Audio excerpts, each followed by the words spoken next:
Anlayatqanыңlar Azad Şərq Türkistan radiosu xəbərləri. Assalamu alaykum hörmətli radio anlıqçılar. Bu həftəlik xəbərimiz sürgündəki Tibet sayılımından başlandı. Həminlərinin xəbərdə bolğandək, Hindistanda qurulğan Tibet sürgün hökuməti Mərkəzi Tibet Başqarış orqanının 18-ci növbətlik parlament sayılımının dəstləbki nəticəsi elan qılındı. Hazırkı rəhbər Sekyong Pampa Tesirin umumi milletinin 61%'den artığına erişip qayta saylanğanlığı cəzimləşdirildi. Dünya miqyasında 51 mingdən artıq Tibetlik saylamğa qatnaşqan. Bu sanlar faqat bir rəqamla emas. O sürgündə bolsa erkin, hür irade bilen özünü başquruşning ifadesi. Bu xəbər elan qılınğandan keyin Türkiyədə yaşayotgan Uyğur ziyalisi, cəmiyyətshunos Professor Abdurashid Jalil Qarluqbek ijtimoiy taratquda bir yazma e'lon qildi. O yazmasini aslida mumkin bo'ladi degan jumla bilan boshlaydi. Uning yazmasida yana mundaq savol qo'yilgan.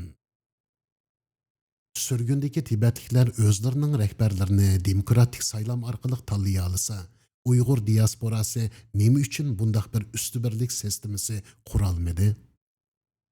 Uning bayoniga qaraganda, dunyo miqyosida Tibetlik saylovchilarning qatnashish nisbati 50%dan ortiq bo'lgan. Bu sürgün jamiyati uchun kichik ish emas. Uyghur diasporası oxirgi 10 yilda bir qancha qatim birlik yoki vakillik masalasida qadam tashlagan bo'lsa-mu, ko'pincha hollarda bu tirishchanliklar natijasiz oxirlashgan. Nima uchun? Nopos tarqoqligimi, siyosiy qarash farqimi? Tashkilotlar orasidagi ishonch masalasimi yoki bir o'rtaq sistema loyihasining yo'qligimi? Bugungi xabarimizda biz Tibet saylamini bir chiqish nuqtasi qilib, Uyg'ur diasporasining kelajak birligi va mashruiyati to'g'risida muhokama olib boramiz. Bu temada biz bilan telefon suhbatiga qatnashadigan mehmon jamiyatshunos va Xitoy siyosati tadqiqotchisi Professor Abdurashid Jalil Qarluqbek. Abdurashid Qarluqbek Qashqarda tug'ilgan. Universitetni Beyjingdagi Xitoy Millatlar Universitetining Türkologiya bo'limida tamomlagan. Magistrlik va doktorlikni Anqara Hacıtepe Universiteti Cemiyatshunoslik bo'limida o'qigan. 1995 yildan boshlab Xitoyda va Turkiyada akademik xizmat bilan shug'ullangan. 2014 yili Xitoyda Uyg'urlarga qarshi kamsitish siyosati kuchaygandan keyin xizmatidan iste'fo berib, Turkiyada ilmiy faoliyatini davomlashtirgan. Hozir Anqaradagi Hacı Bayram Veli Universiteti Xalqaro munosabatlar bo'limida professor bo'lib xizmat qilmoqda. Uning tadqiqot sohalari osonlik millatlar sosiologiyasi, Xitoy siyosati, Turkiya-Xitoy munosabatlari va Uyg'ur qirg'inchiligi masalasini o'z ichiga oladi.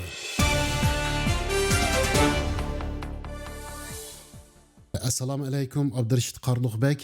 Aldı bilan qimmatli vaqtingizni ajratib, ziyoratimizni qabul qilganligingiz uchun radiomiz va radio anglovchilarimiz nomidan sizga chin ko'nglimizdan rahmatimizni aytamiz. Rahmat sizga, xush keldingiz. Va alaykum assalom, xush bulduk. Aldı bilan Azad Şərq Türkistan radiosunun qurulğanlığına chin qalbimdan təbriklayman. Sizga o'xshash kasb egisi bu sohada, burun vatanda va vatan sirtida ter tökkan kasbiy kishilarning bu ishni yuritganligidan nihoyatda xursand bo'ldim. Alloh yo'lingizni ochiq qilsin, doimo muvaffaq bo'ling.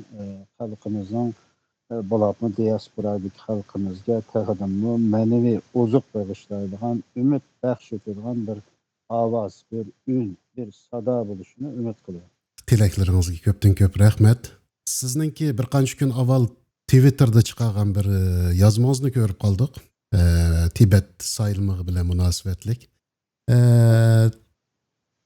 Tibet sürgün jamiyatining bu qatimliq sayılımıga qarta siz aslida mumkin bo'ladi dedingiz. Bu jumlangiz bilan nimani ko'z tutdingiz? Aldi bilan shu yerdan boshlasak suhbatimizni. İntayin yaxshi bir tutquni tutibsiz, tabriklayman. Men shu Twitter'da, X'da dünyada bulayotgan vaziyatni tahlil qilayotganda tasodifiy Tibet diasporasının saylam qilganligini, saylam neticesinde yeni Tibet sürgün liderinin rəhbərinin saylab çıxılğanlığını görüb bağtan qaldım. Keyin biraz inçikilab qarasam, sürgündeki Tibetliklər şu dünya miqyasında cəmi 91.042 Tibetliknin şu özlərinin vicdanıga, siyasi xahişiga, cemiyetiga vekillik qılıdı dep oylaydigan namzat liderlerini saylaşqa tizimlatqanlığını bulardan 51.150 saylıqçının saylam bolğan günü saylamga bilet taşlaşqa qatnaşqanlıq xəbərini oxup nəhayət hayacanlandım. Həqiqətən bu xəbərini görgəndən keyin məndə bir titrek şekillendi. Cemi 3 namzat. 3 namzatның içinde şu hazırkı yani ötken növbətninki rəhbər bolğan kişi %61 saylıqçının qolluşuğa erişken ve bu Tibetlərinin kanununda %60'dan köp avaz ağını ikinci üçün saylam kirmeyle bevasıta saylandıgan aşnaq tüzümü var. Şunu bilen bu kişi tutuklandan keyin bu Tibetlərninki ruhani lideri daisi Dalai Lama'nın mı qolluşuğa, Dalai Lama'nın mı itiraf kılışıga erişipdir. Şunu bilen ben hem de Tibetliklərinin takdiri bizler bilen takdirdaş bolğandan keyin bularmı oxşaş takdirge duçar bolğan bir xalq. Muşunçiler qıla alğan çağda bizim diasporadaki Uygurlarmı qılanmasmı degenine kısa vaqtda oylab baxsam aslida bu mümkün iken. Yani elbette bizimki kıyınçılıklarımız var. Tibetliklerininkidek ruhani Dalai Lama'mız yok. Hindistan'daki bizim kollaydıgan ziminini kesip berip aşağıda sürgün devletini yaşatılgan imkaniyetimiz yok. Lakin bizim köpünçümüz Türkiye merkez, garipte sanımız yani 90 mыңga yakın bizim sanımız var. Belki bunun işi de 30-40 ming adam şu avaz taşlaş katnaşkan bolsumu namzatılar. Bizimki hemmimiz itiraf kılgan, hemmimiz kubul kılgan veya ki mutlak köpünçümüzünki özümüz saylap çıkan bir liderimiz bolğan bolsa bizimki bu diasporadaki biçarılık, veyranılık, bu guruhvazlık, vatandaki kırgınlığı karta musbet, güçlük bir reaksiyon göstermegen bu ahvalının özgürüşüge ve diasporanınki sağlam terakkiyatıga faydası bulat ve bunu kılalaytık degen bir an bir oy bilen ben bu köz karşımını kısaca yazıp hatta bunu X'te, Twitter'da bunu çıkargan çağda Dünya Uygur Kurultayı, Sürgün Hükümetler, Uygur Kişilik Hukuk Kuruluşu, Uygur Amerika Cemiyeti, Uygur Haber, enadinkin Uygur ziyalilerninki şu X'te aktif bulup nıvatkan ondek ziyalinimi aşınga mıhlap koyup, aşılım kösün, aşılım bir oylansın, fikir versin de çıkardım. Lakin hazır ben qarab baxsam, mesela bunu ben kaçan paylaştım 2002 ayının 14 gün, yani 10 gün bulattı. 10 gün bolğan närsini adetde meninki Türkçe bir tweet veya İngiliz çıkarsam en az 20-30 retweet tekrar emberlindiğin yüzlerce kişi körülüdüğün bir ahval var. Meninki bu çıkargan närsini bir mıngneçedem kögendek, lakin yalğız 6 edem bunu tekrar paylaşıptı. 19 kişinin yani hoş yakıttı. Ben bir yerde geçiniş mesela bu Uygur'unki çoğun bu teşkilat dernekleri, ziyalileri bunu körep durup bunun hiç kandak inkas vermeden bir yerde isimlerini değişiminin zürürlüğü yok herhalde. Köpüncüsü şu çoğun özlerine başlık hep oylaydı valla. Adetime Uygurluğun bu kadar köp nimeler men çıkargan bir tweet'in astyga tizip koymayman. Mawy hem-de bütün Uygurlarning takdiri bilen alakadar bolgaçka şu garip devletlerде, Türkiye'de kim şu körüngen, tonulgan kişilerni mıhlap koydum hem-de. Aşıl çokum körüdü bunu. Twitter'ını açkan çağda. Köpüncüsü inkas beğenmegen bolunki. Demek ki bulağa hoş yapmagan bos gerek degan oygumu kemmedim emas keldim. Yani xalqaralıq təşkilatlar özlərini millətinin vəkili edib xizmət qılıbatqan təşkilatlardan heç qandaq inkas yox. Hiç kayısıdan inkas olmaz. Ularning yani bundaq bir üstbirlikə ehtiyacı yox demək. Ya esli bu üst birlik emas. Hem de aşı bu nime degen çağda aşı hazır nurgun dernek, teşkilat başlıkları halkta ayrılıp kalgan go. Hem de aşılınki halktan ayrılmasını halk hem de aşılının meşru. Ben seni saylıdım. Seninki nimeni ben nazaret kılmam. Ben seni kollaymam. Pulun yok olsa pul vermem. Küçün yoksa küç vermem. İhtiyacın olan çağda men senin yanında sep tutamam degen bulurdu özü saylıgan. Ben de hazır özümü saylımdık. Ben bir köre bakmadım bununla. Özü Şarkı Türkistan Uygur degen namına intayin bir haraman işletildik bula. Men saylamagan bolgan iken men bunu köpüncü vakti itiraf kılmayım.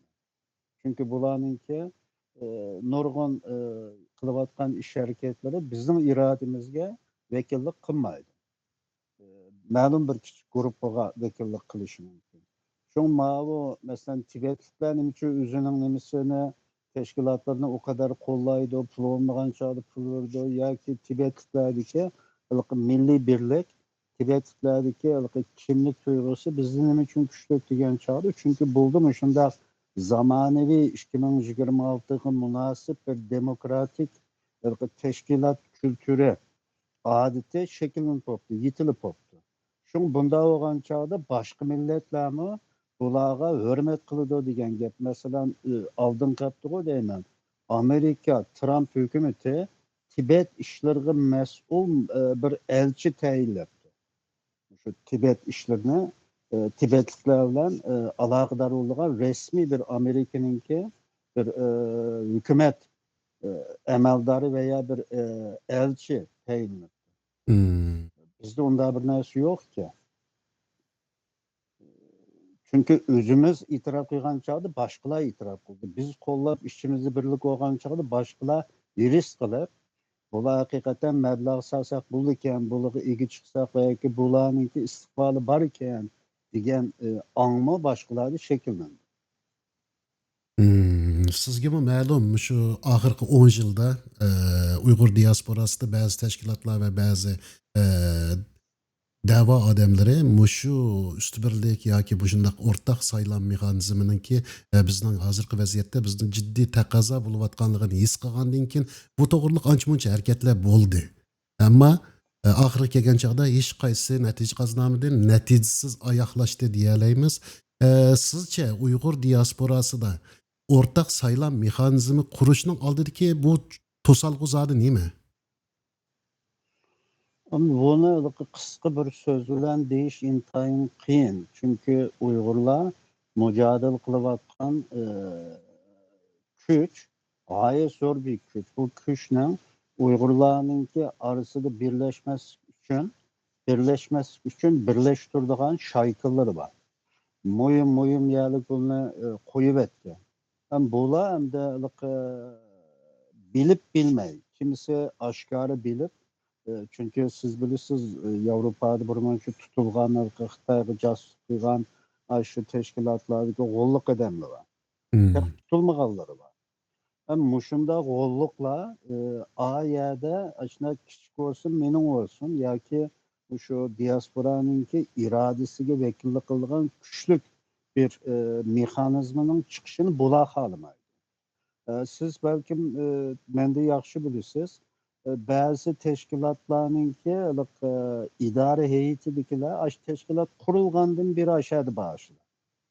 Bu da çıkıp ketmeydi. Başkalarının kirişini mi halımaydı? Aş 2016'dan keyinki şu qırğın mezgilide nurgun Uygurlar meydanga çapanını silip düştü. Uldan netçesi iqtidarlıq, talantlık Uygurlar var. Hiç kaysını yakın keltirmedi. Aş 2016'dan burun ba edemler, 2026'dan ba. O yani erkanda devletdeki dernekler qarab baksanız teşkilat divallığa emniyeti hiçbiri teşkilat emas bununki. Dernek. Opkat, çopkat. Aşı kuğan çağda bir arıq kelgen 4-5 eden ba veya 7-8. Aşılar tehiç aşı işinin beşide. Uygurlarının yani bir takdirinin ki kajlıqı Uygurlarını kollaydıgan Uygur diasporasının akısında bir devlet, hükümet veya ki herkanda bir istihbarat değil, servis yok. Lakin bu servisler hükümetlerinin ki hemmisinin apşarkıları var. Aşılık hizmet kıldıgan, bölük bir kısım nimeler müşternekliğine misal var. O hükümetler, her kaysı devletlerdeki hükümetler veya ki istihbarat servisleri hemmisi var.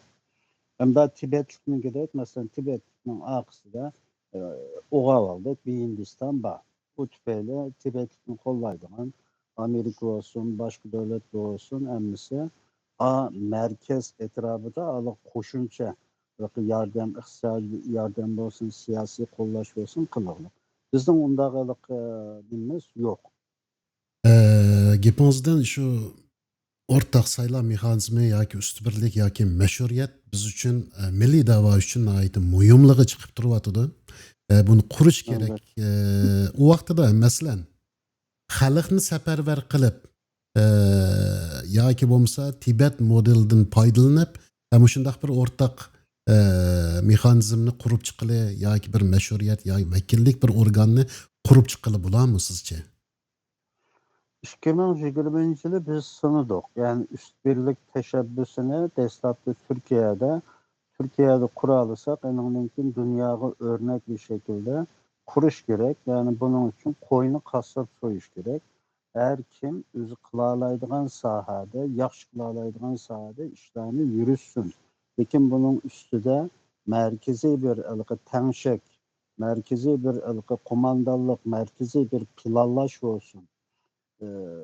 Muşunda qilgan chag'imizda bizning ishlarimiz texadimmi süpetlik texadimmi yaxshi mang'idi deb 2020'dagi shu qirg'in eng pallaga chiqqan chog'da biz Turkiyada 3 universitetda ishlayotgan professorlar, bir ilahiyat doktori to'rtimiz o'tirib qo'ydik. Xalq haqiqatan qo'lladi.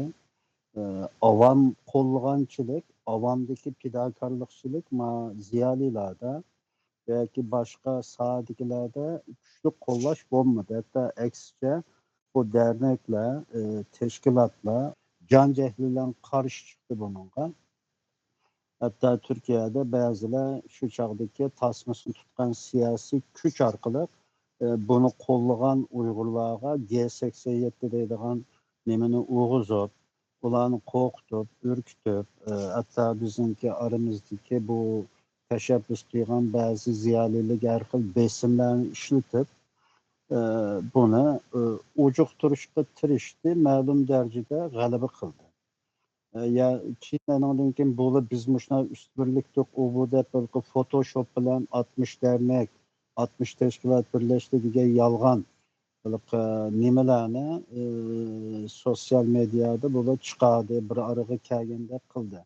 Lekin hiçbirisi malum bir devlette engaldırılgan, Uygurlarınki üst bir çoğun teşkilat emisinin iradesi vekillik kıldıgan degan narsani chiqarmadi. Bu faqat asosan ko'z bo'yamchilik bilan yana davamiga davom qilib ketaverdi.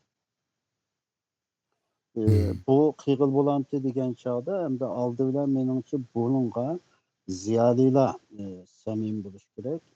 Vatan, millat da'vo qildik degan da'vogarlar samimiy bo'lishi kerak. Agar bu ikki guruh samimiy bo'lgan chog'da bu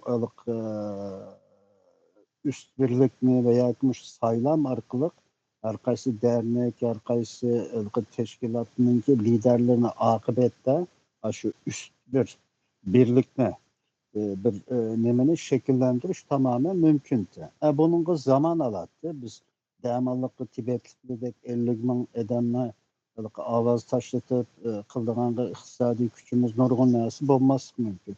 Hiç olmagan çağda diasporanyň %20, %30'unu hareketlendirip belki %50'ini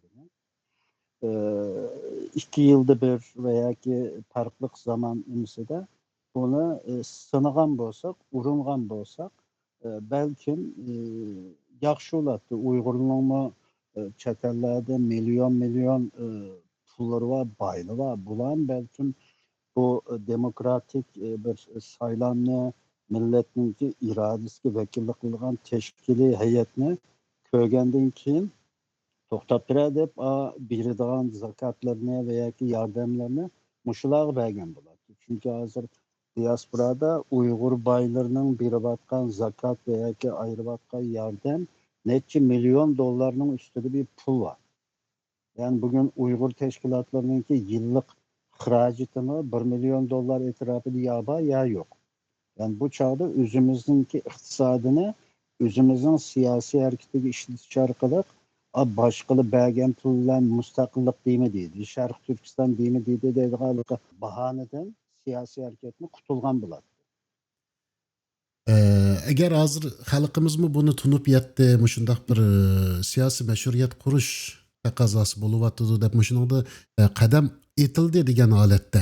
Siyasi meşruiyet diasporada zada qandaq kuruldu? Faqat saylamlı kupayı bulamdı yoki uningdan burunqi qurulma qadamlarımı bunun üçün zorurmu? Ya bunun üçün emdelik saylam demokratiyanın halk iradesinin teşkili yani hükümetke veya ki bu işini kılıdığan lağı birileğen meşruiyet. Yani bunun digen gep digen çal senin vekillik kıldım digen diaspora seni tasdikladı digen buldu. O çağda bu meşruiyet ulanınki nurgun hareketlerinde asallık tutudurup verildi ve halkarada özür turup atkan veya ki başka devletler tarafından mı tekiden mi yukarı statüde, seviyede itiraf kılınışka, kubul kılınışka faydası olurdu. Bunun üçün aldı bilen şu dava kılıvatımız, siyaset kılıvatımız digenlerde demokratiya saylan digen an oluştu. Hazır diktatörde Xitayın tıllaydı bulunan mesela, lekin özür çok diktatör. Çünkü özür saylan kılmaydı. Özlere halkınınki nemisi bilen saylanıp orungu kelmedi. Fakat yekilleri şu yılda bir katım kıldıgan birisinin kırındaş uçuşu var, birisininki yanı bir jığını var. Şu yep içip şu yerdeki dostluğunu çındıgan opkatlar saylap çıkıvatkan. Halk bundan bir ara. Halkı zirktürüp etti bu. Bunun üçün hem de bizimki halkını yani bir cihetten bu siyasi anı östürdüğün her xil siyaset sayılan zamanını teşkilat kültürü diyen cihetlerini halkını malumatlandırış gerek. O siyaset kılımız diyenlerimiz siyasetini biliş gerek. Hiçbirisi siyaset şuna bakmaya edemler siyasetin iş fikri bağlan. Kimisi Suudiga, kimisi Xitayga hazırgıçlık tercümanlık kıldı, sokuldap jürüydü. Bu adamlar tamam tercümanlıkını kılıversin. Lakin siyasetini buluk kılanlar. Bununki nimeleri var. Hem de muşunda biz bunu düşündürüş için 2018-19'da ben adlilaştırıp koyunu kasap soysun diyeceğim. Mesela siz en yaxşı kılalaydığı işiniz şu akbaratçılık. Hem sizni apırıp nemede xeyri sakavet vaqfisida nem kılındı siz onu kılamayısınız. Kılısız dekin işini kıldığan kesbi edemlilik vayiq yetkizemez. Elbette. Men üniversitede ders ötüdüğü edem, tatqiqat kıldığı edem. Meni apırıp bir derneki başlık olursa kılalayım, lekin ben dernekçilikini kamlaştıramam. Çünkü her işinki bir erbabı var. Yani her işini şu işinin ehli kılış gerek. İntayın mühimmiş bu. Bugün köpünçümüz medeni devlet yaşatımız her işinki bir erbabı var. Maşinimiz buzulup kalsa Tokyo'nun rımıt kıldığını ayrım, sırçılık kıldığını ayrım, çakını kıldığını ayrım her işinki bir ustası var. Bir-biriga aralashib olmaydi bular. Lekin bir-birini to'liqlaydi hammasi. Hmm. Bir-birlar chetishlik var, bir-birini bilishidi. Sizningcha Uyg'ur diasporasida hozir ishki jihatda ishinish krizisimi hali ig'ir mavjud. Uningdan sirt qo'rqinch, bexatarlik andisasi va Xitoyning ta'sir kuchi Uyg'ur diasporasiga hali ta'sir ko'rsatyotidi. Mushundaq bir ahvol ostida mushu omillar siyosiy tashkillanishga qanchalik to'salg'i bo'la oladi? Bundan keyin taqdimli cho'ng to'salg'i bo'ladi. Biz 2020-yili degan chog'da dal vaqti edi shu. Butun xalq zulmni to'nib yetgan, maydonlarga chiqqan, nurg'un talantli ziyolilar, nurg'un iqtidorli kishilar burun qilayotgan ishlarni qo'yib, vatan millat davosi uchun maydonga yangi turib chiqqan. O chog'da bular mushular qildirmadi. Keyingi vaqtda qirg'in 5 yil, 6 yil bo'lganda bu dernekchilar, bu maydondagi siyoset qildik degan da'vogarlar tuzuk bir natija ololmagandan keyin nurg'un kishilar umidsizlandi. Hatto buni tehdit qildi nurg'un odam. Masalan, Turkiyadagi holda nurg'un odamlarni so'ltib etdi. Har xil bahona bilan sirliq bir şekilde o'lib ketganlar bor. İntayin sirliq bir şekilde. Hmm. Hem de o g'arbda bo'lgan ishlarni bilasizlar. Endi Xitoy qarab turmadi. 2021-2022dan keyin Xitoy tekrar bu diasporadagi Uyg'urlarni taqdimni parchalab o'tish, taqdimni vayron qilib o'tish uchun yangi taktikalar bilan sahnaga chiqdi. Bu uzoqdan besim, telefon orqali, sosyal medya orqali veya bir turkum fidoyilarni vatanga olib ekilib keyin qiling'ishib qolganlarni yeniga tortib 2023dan keyin g'arblik davlatlarga vizani bekor qilib o'tib bir turkumlarning qaytishini osonlashtirib qaytolmaganlarni taqdimni chetga qiqib shaytonlashtirib shuning bilan bu 24-25dan keyin diasporaning ichida bir-biriga ishonish taqdimi aziyib ketdi. Hem de hazır özünüz bilirsiniz, neyne adamlar gıppıda yo'qolib ketayotgan, berib kelayotgan veya ki oshkora berib kelayotgan, bu bağan, baranmagan, andan keyin nurg'un insonlarda kimga qanday muomala qilish, qanday aloqa qilishni o'diqtirib qo'ydi hozir. Andan keyin qilinayotgan josuslik, tahdidlar ko'payib ketaylik. Xalqaro vaziyatni 2020'dagidek emas.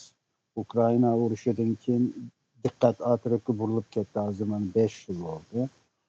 G'azzadagi urush bilan musulmon dunyosi atrofga butun Xitoy uchun intayin foydali afzal sharoit yaratildi. Uyg'urlarninki siyosiy harakatida yangilanish, yangidan qon to'liqlash, qo'shinni kengaytirish bo'lmadi. Uning aksiga bu shafaqchiliklar, pasqinchiliklar nurg'un g'arb tutma olsun bizga diqqat qilayotgan ba'zi davlatlarni ko'nglini g'ash qilib qo'ydi. Nima degan ma'noda deganda. Bular endi reallik. Hmm. Shundan keyin bu o'zimizning xalqidami bor bo'lgan umidsizlik taqdimni eshik qo'yliqlik umidlandigidek yenilik veya ki xalqni coşkun bir irade bilen milli kurashga otlantiradigan hech ish yo'q. Hmm. Yani bu go'yoki ishchi bilan teshi birlikda harakat qilayotgandek bir ko'rinish mi bor? Bu passivlik, bu umidsizlik bag'ishlaydigan ko'rinishlardan qaraganda. Agar Uyg'urlar demokratik shaklda shundoq bir o'rtaq saylamni o'tkazdi deyli, misolan. Agar o'shundoq bir saylam o'tkazilib qolsa, bu xalqaro sahnada qandoq inqos paydo qilishi mumkin va Xitoyning besimini texmi kuchaytirib o'tishi mumkinmi yoki aksicha siyosiy kapolatga ega qilishi mumkinmi? Menimcha agar bunday bir ish qilinsa, madaniy davlatlar tarafidan olqishlanadi. Bular siyaset qilishni o'rganibdi, xalqining irodasi bilan saylam qilib, o'zining liderlariga meşruiyet berip hakikaten akыс turuptu. Unda bolsa biz bularga mablag salsak we bular üçün şunu kıysak erzigidek deydigan bir narsa şekilleniş mümkün. Unda Xitayning tarafidan qaragan chog'da uni alaqsadi qilib o'tadi. Demokratiya yoki bu xalqning o'zining ishlariga o'zi xo'jaylashni u xohlamaydi. Yani diaspora ne kadar veyrane, çeçilangı iktidai, şu opkat çopkat şeklinde devam kıysa o Xitayninki kütkendek bir nime çıkıdı. Bu menzir hazırlıç aşınavlar. Çünkü mesela Türkiye'deki devlette Türkçe bilmeydiğinler köpüncüsü dernek başlığı veya ki bir nime Türkiye'nin siyasını düşenmiyor köpüncüsü. Gariptim şu mesela hazır sınıf Avrupa'da bu dernek kurup aldık, onun başlığı, bunun başlığı degenler yüz turvattan devletin atında şu tutuklamay. Hmm. Söz gidek aş devletninki siyaset tilideki terminolojiye hukumlarını işletip durup ağlar bilen bir diyaloglaşalıgıdek edemlemez. Kimisi Pakistan'dan kelgen, kimisi Mısır'dan kelgen veya ki o devlette yaşayan bolsun tehiç pizza setip kügen veya ki tazlı kılıp kügen edemler. Ben de birden bir kişinin kuşal kıldığını Amerika'dakisi, Amerika Uygur Cemiyeti saylam arkalık özününki cemiyet başlığını saylavatıdı. Bu katım mesela ikinci nesil Amerika tuğulup ösken yaşlar sayılmak çıktı. Bu takdirleydi gaş, örnek alsı oldu bütün başka devletler. Muşunda özü sayılgan özününki muşunda iktidarlıkla çıkan sıra bu süpet təqdimini örleydi genge. Nima üçün bu Amerika Uygur Cemiyeti kılıngan sayılan başka devletlerdeki Uygur Cemiyetlerde kılınmaydı. Resmi bir yerde kan almış vatkan, nesil almış vatkan. Bu mesela Amerika'dakisi menimce tipik örnek. Bütün benim bilişimce hatalı sözden dünyadaki hiçbir Uygur diasporası Amerika Uygur Cemiyeti'de sayılan bilen nemesine idare heyetini, teşkil heyetini saylap çıkanı yok. Gollandiyada Saylan Yaponsunu tatip aldım. Gollandiyada boldu. Gollandiya Yaşa Uygur Teşkilatı bu katımlık saylamda bu şeyde toğulup çoğun boğan emas ama kichik kelgen bir yaş qarindishimiz chiqdi deyadimi. O to'g'riliq bir xabar ichildi. Bu bir nayt yaxshi bir qadam yaxşı ilish mesela albatta. yaxşı oldu mu şu Gollandiya hem de Avrupa'daki Uygurlar en çok devlet. Şu Uygurlar en çok devletler şundaki yaxşı işler buluş gerek.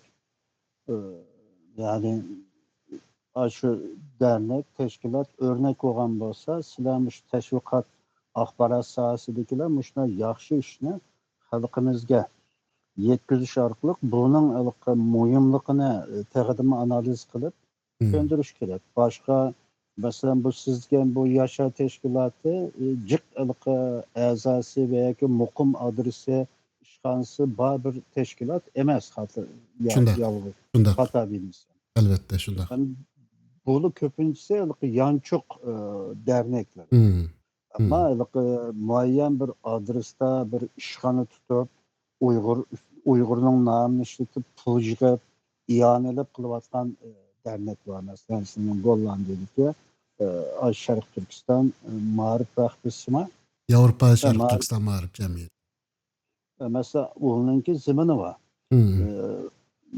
Yani Germaniya Gollandiya devletinde ki Müslümanlar hususen Türklerninki kollab nurgun iyane kılıp zeminini setip alganlığını biz bilimiz. Şimdi bu cemiyet kılış gerek mesela. Ancak Uygur'un namını, Şarkı Türkistan namını emeli işletip kısa toplagan, siyaset kılıvatkan cemiyet. Mesela bu cemiyet özününki bütün nemedeki Gollandiya'daki Şarkı Türkistanlık digelden çakırıp bana biz aldığımız kendime de saylam kılınız. Namzat olduğu halde çıksın veya saylamga katmışımız digerler özlerine tizimlaşsın. Saylaguçu bulaşının bir şartı ulaş gerek. Bu mesela 18 yaştan çoğun Şarkı Türkistan'dan kelgen buluş gerek digendek vaataza. Bu şartlarını belgilep aşınga katmışıp ağız taşlayın degen 3 min, 2 min bilmeymen. Aşı adamlarınki avaz taşış arkalık teşkiliyet oturup çıkış gerek. Bir Hmm. emas 10-15 adam namzat olsa bala vurdu. Aşının içinden halk birlerini sayılış gerek. Ulu sayılıp çıkandan ki ayrımçılık kılmay, aşı özüge avaz bergen beğenmegen, bütün Şərq Türkistanlıqның iradəsiga vəkillik qılıb, Gollandiyada siyaset kılandı, xeyri saxavet kılandı, ticaret kılandı, nemi qilsa bo'laverdi. Hmm. O çağda biz başka devlettikilerimi anına alkışlaymiz, kollaymiz. Kolumuzdan kildiğen ne iş olsa ulağa yardım kılımız. Mesela bir şirketim tenkit koydu dep bizdeki adamlar tizimlikide ölçülü ötür bular. Mesela 2019, 2020 şirketim şu faaliyetleri katmışıp iktidarlarda ben sözlep nukut verdi.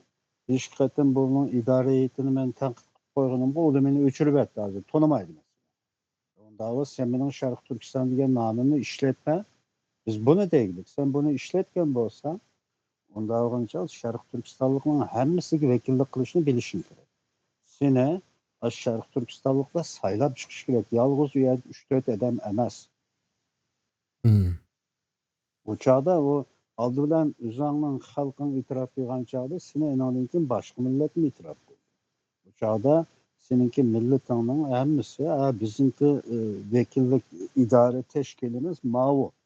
Deydeme soraydığa erkil yani.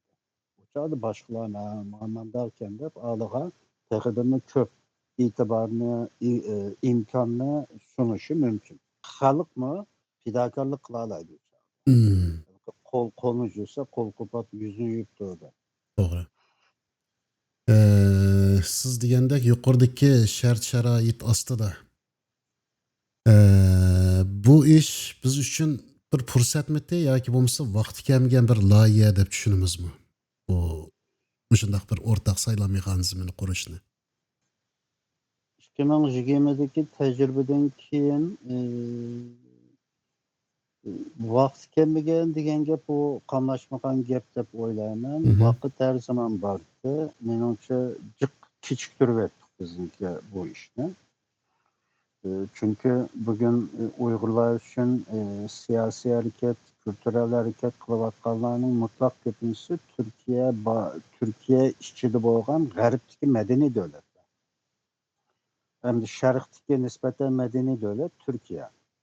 Hem de gariptikiler ve Türkiye'de hiç muşundaq bir nimenin çıkışının zörürlükünü menimce diaspora iskılıqlıq, mening bilişimçe nurgu adamlar muşundaq hemmimiz avaz taşlagan, biz kollagan, itiraf kılgan bir narsa çıksı eken degan narsa var. Lekin burun aşında kurup algan, hazır aşı teşkillenip algan deyli tırnak içinde. Bula halamavatkan. Eğer Hmm. xalığan bolsa, biz bildiğin bir munçisi var. Aş dernek veya ki teşkilat vaqti kurulgan çağda ba edemler 10 yıl ösümü yanılışıyorlar. Namus kılış gerek bular. Yani Hmm. senden iktidarlık yok mu? Sen bu işten senin mi ailen vardı, balan vardı, üzerine işini kıl bir müddet. Yangı çekin, sende yaxşılar kılanmağalla yani başkasına kamlaştıramız, sen kaytıp geliyor. Halk seni tekrar çakırıp ekilip beşiği koysun. Yani bu adamlar hazır men kesbim cemiyetşinas bolgaçqa halk bilen nurgu adamlar bilen bir şekilde men paranglışıman. Hem de cemiyette nurgu yerde umumlaşkan da bir göz karaş var ki. Bu derneknin beşik çıkıp ağalla özünün ailesine veya ki turmuşunu kandaydıgan muqim bir hizmeti kesbi bolmagaçqa muş arkalık hem özün genne bakıdığan cihandaçılık kimsege aylandırıp aldı deydiğen bir göz karaş var ki. Hmm. Hem bu göz karaş bazılar üçün aşında olsun, bazı fidakarlar üçün doğru olması gerek. Hem de hemmisini bir tayak değdigende yok kalış mümkün. Çünkü ben bildiğim bazı fidakarlar var, özünün yan çıkıdığını pul çıkarıp, başka kündüzü işlesek, kalan vakitte bu vatan millet işi üçün fidakarlık kılvatkan bir munç adamlı var. ular üçün haqsızlık oldu. Hmm. Lekin umumiy ahvolda veya ko'p sonliqlarda mushunday bir ko'z qarash shakllanib qolgandek bir ahvol bor. Buning oldini olish uchun shundag'i gumanda, shunday bir tuhmatda qolmaslik uchun bu siyosat qildik degan va yoki da'vo qildik deganlar xalqqa ichilish kerak. Xalqqa ichilib, ular o'tkazib bergandan keyin kelgandan qamlashtirolmay qolib qolsa odamdir.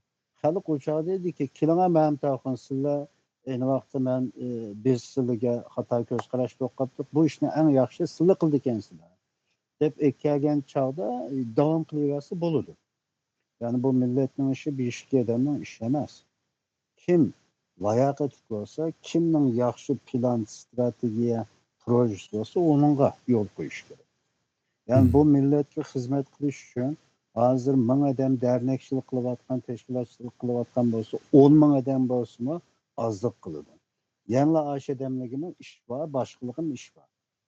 Buning uchun hamda hozirgi sahnaga chiqib qolganlar veya chiqib olganlar biroz kang qo'saq bo'lish kerak. Haqiqiy vatanparvar, millatparvar ekanligini xalqqa isbotlash kerak. Hozir bizning diasporada menimki kuzatganim bu jamiyatning sog'lom taraqqiyoti ishlarini yurishi uchun bizim ulamo ziyoli nisbatan yetarsiz bo'lsin bor. Bularninki teklif, tavsiya, nasihatlari ishga yaramagan chog'da buni ishga yarata oladigan yana bir shu to'g'rini, haqiqatni qo'g'daydigan bir bizimki qattiq kuchimiz yo'q bo'lyapti. Shunga bizimki ba'zi ishlarimiz oqmaydi. Buningdan andan keyin kimning manfaatiga yaraydi bu ahvol degan chog'da zolimninki bizga dushmanlik qiladigan har xil kuchlarninki ishiga, manfaatiga mos keldik. Neticede ne vatandaki zulüm azaydı bu 8-9 yıldan beri, ne diaspora küçeydi, sağlam taraflı kıldı. Hazır siz bilirsiniz emniyede, Xitayperestler intayın merdi merdane buludu. Aşkhanasından tatip nemisi geçilik, kravatımız buradaki jürke alının yoğuna getirdik. Hem de bunun cevapkarı kim degan chog'da hozir shu millatning nomini bexaraman ishlatilayotgan ben Sharq Turkiston, Uyg'uriston, bijdim deb tashkillanib biz undaq bundaq deb kimisi hukumat deydi ekan, kimisi bijdim deydi ekan. Ashular agar bu yerda diasporaninki acizlab ketayotgan Uyg'urning manfaati qo'g'dalmayotgan bo'lsa, buning mas'uliyati ashulg'aydi.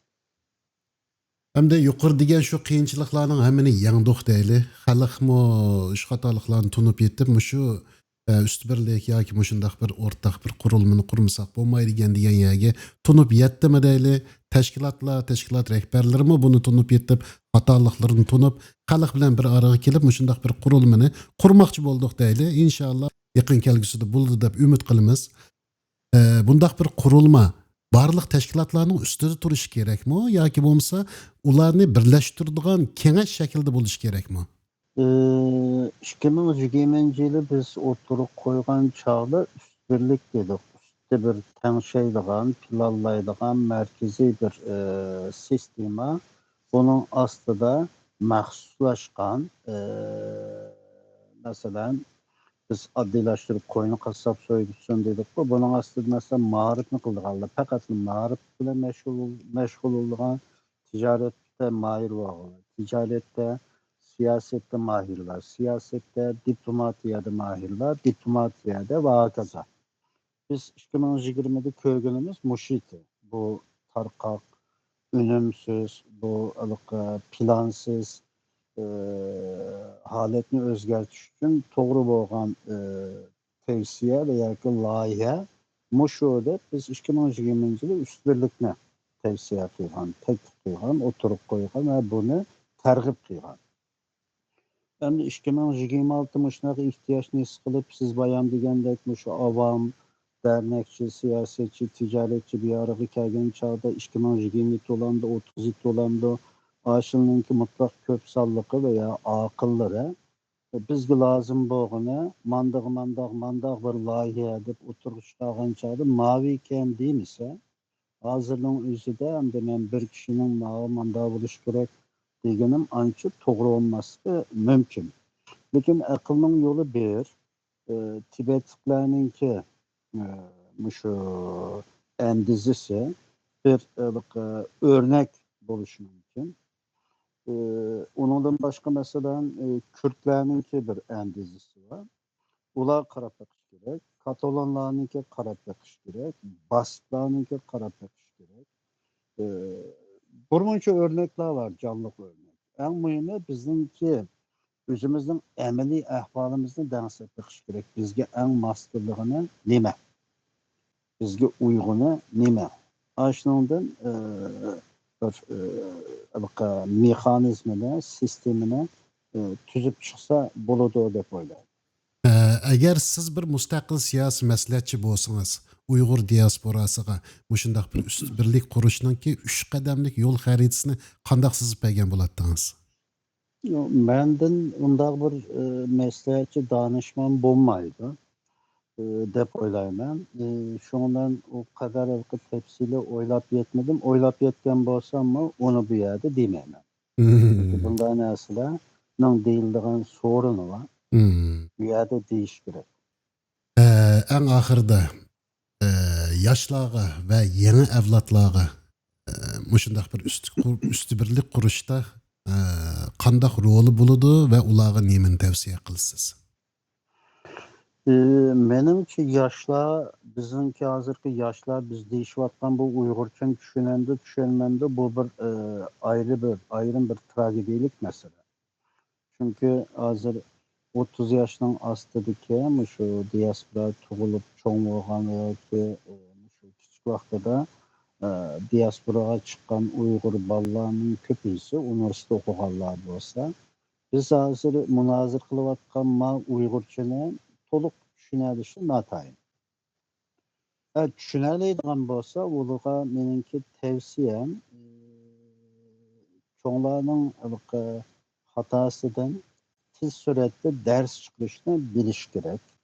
Yashayotgan davlatlardagi ilg'or siyosiy kültürüne, siyaset kültürüne Uyg'ur diasporasiga so'rab ekirish kerak.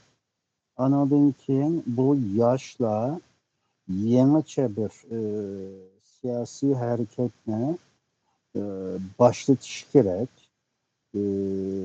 Bunu kılış için güçlük bir Uygur Şərq Türkistan kimliki ularda canlı kılış gerek. Eğer Uygur ve Şərq Türkistan kimliki vatan takazası yok olsa bu işini belki ticaret için, belki burunki konularda cahandaşlık için kılışı mümkün. Bunun için hem de yaşlarınki bu sahada aktif bulalış için yine şu hazırki derneklerini, rehberlerini, siyasi teşkilatlarını monopol kılıp ağalar iş düşürür. Eğer bunlar yaşlarını özürde kılıp terbiyelendi ya ki yaşlarını mı yakın keltürmey, özürden kılıp yüremdi. Bu mühim. Hem de yaşlarının bu siyasi hareketke, milli kimlikning mevcudiyetiga mesul kılış için cemiyetke hem de sizge okşaş, bizge okşaş müstakil turbatkan nurgullarını iş düşürdü. Hem de bu kılınmayan çağda hem de biz yeni neslimizni bu diasporada tez surette yoktuk koyuşumuz mümkün. Çünkü bu konular yenilarını yakın keltürmeydiğen bu kaçımayacağızdan, ölçkümeyeceğizden vazgeçmeyiz. Bunu vazgeçtirdiğin nersi ben bayan degende bu katı güçlü oluş gerek. Menin yumuşak güçlülen bularınki özgürdiğen, bularınki özgürden bir saylan veya ki teğadımlıken her xil talantlarning ichiga kirishini qarshi oladigan bir vatanparvar, millatparvarga aylanadiganligiga ancha ishonchim yo'q. Nəhayət rəhmət Abdurəşid Qarluq bəy. Bugünkü söhbətimiz nəhayət yaxşı oldu. Söhbətimizdən şunu düşündüm ki, bizning aldımızda nəhayət müşəqqətlik bir dava musabisi, yəni bizni kütüb turib etibdi. Xeyirlik bolsun, Allah işlərimizni asan qılsın deyimiz. Və sizningki qimmatli vaqtingizni ajratib, ziyoratimizni qabul qilganligingiz uchun ko'nglimizning eng cho'nqur yerdan rahmatimizni aytamiz. Ko'pdan ko'p rahmat. Keyin yana fursat bo'lsa, siz bilan yana pat-pat suhbat olib boramiz. Ben bu rahmet eğitimen ümitsizlikке garip konmayımız. Çünkü biz azlarla iş kıldığan millet. Cıklavaya da bizim işlerimiz yürümeydi. Azla en sazla bu milletin. Azla bu milletin vicdanı, bu milletin gururu. Ula çokum bu milletin ki kıblegahı Bolu'da ötmüştüm aşındaki hazırmış şunda bunun kimmiş şunda hem de karşımızda gayet zor bir organize teşkillik bir güç var. Hem bu güçün bizim içimizdeki şaykıllarımı teşkillik. Yani biz bunun farkında şu anlık anlıqçılarımız veya ki bizim vatan milletlerde de puçulmavatkanlar herkes ümitsizlikte garp olması gerek. Allah'tan ümit üzülmeydi. Aynı vakitte çıkan Gani Batullah, Ekber, Fatih veya ki Sabit Damallamla, Haddakadi Damallamla, Elihan Törem'le bula yeni çıkıyordu bu milletten içinden. Okşaşla aşı Sabit Damallamla bir muavin ülke başlıklık vazifesi için satılan Hoca Niyazlarını çıkıyordu. Onu bilemez. Bir Şarkı Türkistan Cumhuriyeti'nin reisi cumhurlukunu yaratmayı Şimşiseyge muavin galç ulaşına özüge şeref bilip şu cumhuriyetini kuran Sabit Damallam ve başka tabiyet azalarını özünün askerlerine, Uygur askerlerine tutup Şimşiseyge takdim kıygan Hoca Niyaz'dakilerini bizim içimizde ötmüştü bu konuda gazılım var. Okşaştan Sabit Damallam'ın evlatlarını yanılan var. Şu an biz tanışıqçılarımızla bayankı analizlerde belki ümitsizlikte heydeydiğen bazı menzillerge sebepçi olan bolsak benim tavsiyem ümitsiz olmanı bu millette muşunda. Haincik bütün hainliğe karşı merdane azlar daima var. Hem de bu azlarınki küçü onluğa yüzlügen hainliğe takabil tuğudek iradesi, imanı, gururu var. Onu halkımız biliştirir. Şu an hiç kandalık ümitsizlikte garip olmasınız gerek. Sizge rahmet eytimen, anlıqçılığını vakti hoşvaq olsun. Vatan millet yoldaki hizmetleri tutukluk olsun. Allah'a emanet. Sürgündeki Tibet saylimi belki biz üçün bir aynak bo'lishi mumkin.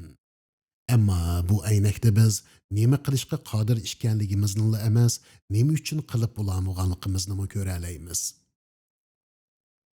O'rtaq saylam mexanizmi qurish, usti birlik barpo qilish balkim bugun bizga qiyindek ko'rinishi mumkin.